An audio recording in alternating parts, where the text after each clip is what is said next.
Chapter third का question number 48 क्या है भाई? व्हाट इज, जो कि पूछा गया है कहाँ पे? आरबीएससी 2012 के एग्जाम में। What is reactivity series, give its one application. ठीक है, रिएक्टिविटी सीरीज देखो, द अरेंजमेंट ऑफ मेटल्स, क्या है? The arrangement of metals in decreasing order of their reactivity is called reactivity series. यानी कि मेटल्स का उनकी रिएक्टिविटी के बेस पे डिक्रीजिंग ऑर्डर लिखना क्या कहलाएगा? रिएक्टिविटी सीरीज कहलाएगा। इट इज यूज्ड, इसका एप्लीकेशन क्या है? It is used to determine which metal can be used to extract metals from ores. यानी कि ये इस रिएक्टिविटी सीरीज का यूज कहां पे होता है? क्योंकि ओर्स में से हमें क्या करना पड़ता है भाई? ओर्स में से मेटल्स को डिस्प्लेस करना पड़ता है। तो डिस्प्लेस करने के लिए हमें पता होना चाहिए कि कौन सी मेटल जो है वो कौन सी मेटल से हाई रिएक्टिव है या लेस रिएक्टिव है। तो इसके लिए आपको रिएक्टिविटी सीरीज जो है वो याद होनी चाहिए। तो देखो रिएक्टिविटी सीरीज क्या है? पोटेशियम, सोडियम, कैल्शियम, मैग्नीशियम,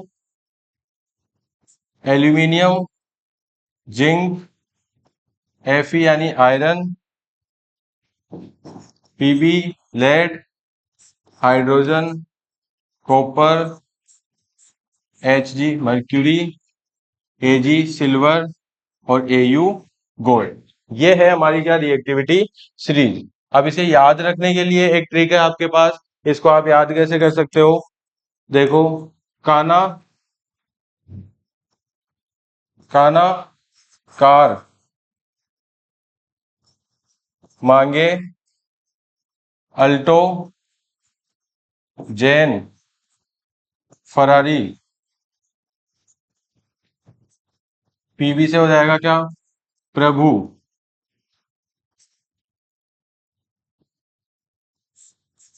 प्रभु,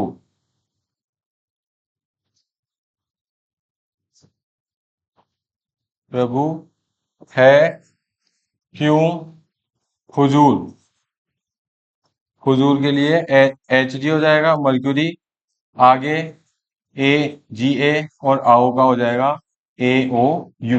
तो इस तरह से आप इसको क्या कर सकते हो? याद कर सकते हो। काना में के का मतलब हो जाएगा पोटेशियम, ना का मतलब सोडियम, कार का मतलब हो जाएगा कैल्शियम, मांगी का मतलब हो जाएगा मैग्नीशियम, अल्टो का मतलब एल्यूमिनियम, जैन का मतलब जिंक, फरारी का मतलब एफी यानी कि आयरन, प्रभु का मतलब हो जाएगा पीबी लेड, है का मतलब हो जाएगा हाइड्रोजन, क्यू का मतलब हो जाएगा कॉपर, हुजूर का मतलब हो जाएगा क्या? एच जी यानी कि मर्क्यूरी, और ए जी आगे का मतलब हो जाएगा सिल्वर, और आउ का मतलब हो जाएगा ए यू यानी कि गोल्ड। तो ये है मेटल्स की क्या? Reactivity series.